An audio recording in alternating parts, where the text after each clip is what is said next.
Hindu mythology में कई fascinating किरदार हैं। ऐसा ही एक असुर है रक्तबीज। रक्तबीज ने देवों और असुरों के बीच हुई कॉस्मिक लड़ाइयों में एक अहम रोल निभाया था। उसकी कहानी खास तौर पर देवी महात्म्य में मिलती है, जो एक पवित्र ग्रंथ है। रक्तबीज का नाम ही उसकी शक्ति का इशारा देता है। रक्त का मतलब है खून और बीज का मतलब है सीड। उसने भगवान ब्रह्मा और क्रिएटर गॉड को खुश करने के लिए कड़ी तपस्या की। उसकी भक्ति से खुश होकर ब्रह्मा ने उसे एक शक्तिशाली वरदान दिया। वरदान यह था कि उसके खून की हर एक बूंद जो जमीन पर गिरेगी, उससे तुरंत एक और रक्तबीज पैदा हो जाएगा। जरा सोचो, एक ऐसी आर्मी जो हर बार जब तुम किसी सैनिक को घायल करो तो और भी आंच जाए। रक्तबीज ने यही चुनौती पेश की थी।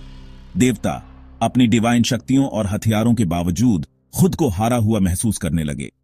उसे हराने की उनकी सारी कोशिशें उल्टी पड़ रही थीं। वो मल्टीप्लिकेशन के एक डरावने चक्कर में फंस गए थे और उनके सामने राक्षसों की भीड़ बढ़ती ही जा रही थी।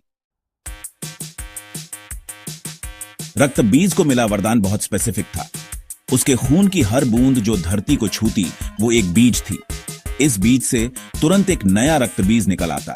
ये नया वाला कोई कमजोर वर्जन या कोई अलग प्राणी नहीं था। वो एक परफेक्ट क्लोन था, जिसमें असली वाले जितनी ही ताकत, वैसा ही रूप और वैसा ही खूंखारपन था। इसका मतलब था कि उस पर जितना हमला होता, उसकी सेना उतनी ही मजबूत होती जाती। खून हमेशा से दुनिया भर की पुरानी सभ्यताओं में एक पावरफुल सिंबल रहा है।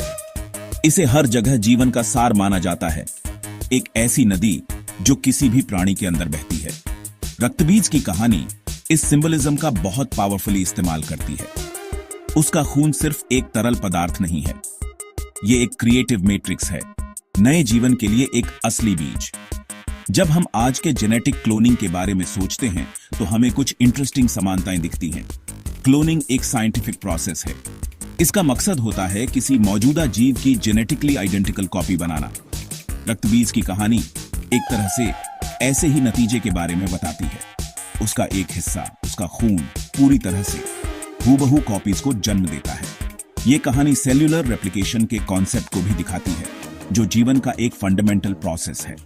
ये एक इमेजिनेटिव छलांग दिखाता है, जीवन के एक बुनियादी सिद्धांत, रिप्रोड्यूस करने और मल्टीप्लाई होने की उसकी क्षमता को लेकर उसे एक डिवाइन नाटक में बदल देना।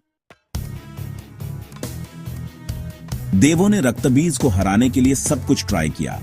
उन्होंने अपने सबसे शक्तिशाली दिव्य हथियार इस्तेमाल किए, लेकिन हर हमला, हर घाव उनकी हालत को और खराब ही कर रहा था। बहते खून से और भी ज्यादा रक्तबीज निकलते जा रहे थे, उनकी बेकार कोशिशों पर हंसते हुए। युद्ध का मैदान एक जैसे राक्षसों का समुंदर बन गया। देवता थक चुके थे और उनका हौसला टूट चुका था।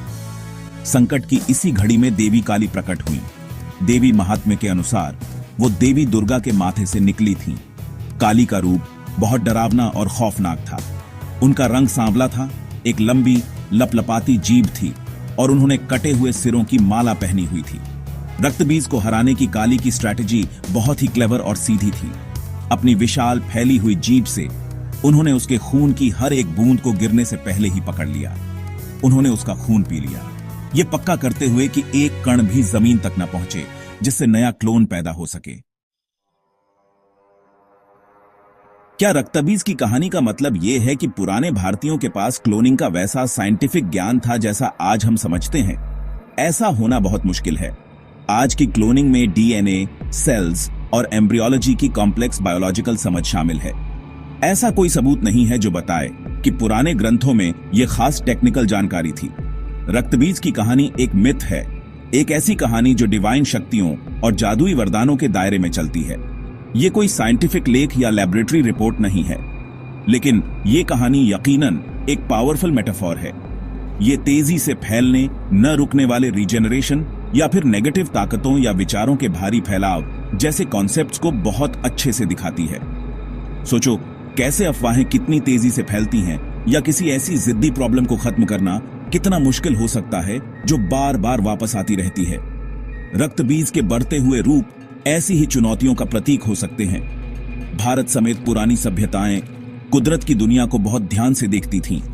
उन्होंने देखा कि कैसे बीज से पौधे उगते हैं, जानवर कैसे रिप्रोड्यूस करते हैं और कुछ जीव जैसे छिपकलियां अपने टूटे हुए अंग दोबारा कैसे उगा लेते हैं। रक्तबीज का मिथ ऐसी ही ऑब्जर्वेशंस का नतीजा हो सकता है। जीवन की खुद को रेप्लिकेट करने की अद्भुत शक्ति को बताने का एक तरीका, भले ही एक काल्पनिक और बढ़ा चढ़ाकर बताए गए ढंग से। इसलिए रक्तबीज का मिथ बायोलॉजिकल मल्टीप्लिकेशन की एक सहज, शायद फिलोसॉफिकल समझ को दिखाता है। रक्तबीज की कहानी जैसे मिथ्स सिर्फ देवी देवताओं और राक्षसों की पुरानी कहानियां नहीं हैं, जो बस मनोरंजन के लिए बनाई गई हों। ये कॉम्प्लेक्स कहानियां हैं, कल्चरल समझ, फिलोसॉफिकल सवालों और दुनिया को समझाने की शुरुआती कोशिशों से बुनी हुई। ये कहानियां अक्सर इंसान के स्वभाव, ब्रह्मांड और जीवन मृत्यु के असली सार के बारे में गहरी सच्चाइयों को खोजती हैं। रक्तबीज की देवी के साथ लड़ाई एक ड्रामेटिक किस्सा है, लेकिन इसके पीछे ये क्रिएशन, डिस्ट्रक्शन और जीवन के चक्र के बुनियादी विचारों में गहराई तक जाती है।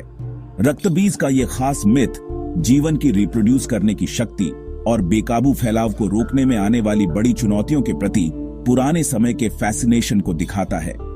ये क्रिएशन के रहस्यों और उन तरीकों के बारे में गहरी इंसानी जिज्ञासा को बताता है जिनसे जीवन मल्टीप्लाई होता है। एक ऐसे दुश्मन का डर जो हर हमले के साथ और मजबूत होता जाए, ये एक बहुत पुराना डर है। कहानी इस डर को पकड़ती है और डिवाइन दखल और चालाक स्ट्रैटेजी के जरिए एक सॉल्यूशन देती है। हालांकि ये पुरानी कहानियां आज के जमाने की साइंटिफिक किताबें नहीं हैं, पर ये अक्सर दिखाती हैं कि पुराने थिंकर्स ने ऐसे कॉन्सेप्ट्स पर विचार किया था जो आज की साइंटिफिक खोजों से गहराई से मिलते हैं। रेप्लिकेशन, फैलाव को रोकना और जीवन की बुनियादी इकाइयां जैसे खून की बूंदें, ये सारे आइडियाज रक्तबीज की कहानी में मौजूद हैं। ये बताता है कि जानने का एक अलग तरीका था, कॉम्प्लेक्स प्रक्रियाओं की एक सहज और सिंबॉलिक समझ। रक्तबीज और काली की कहानी हमें पुरानी सभ्यताओं की इंटेलेक्चुअल जिज्ञासा और ऑब्जर्वेशनल स्किल्स की तारीफ करने के लिए इनकरेज करती है। इन मिथ्स की हमेशा बनी रहने वाली शक्ति इनकी इस काबिलियत में है कि ये हमें सवाल करने, सोचने और जीवन मल्टीप्लिकेशन और बड़ी चुनौतियों से पार पाने के लिए जरूरी स्ट्रैटेजीज जैसे टाइमलेस थीम्स को एक्सप्लोर करने पर मजबूर करती है। हमारे साथ पौराणिक कथाओं, इतिहास और रणनीति की परतों में गोता लगाएं, जहां हर कहानी आपके मन को खोलने का अनुभव है।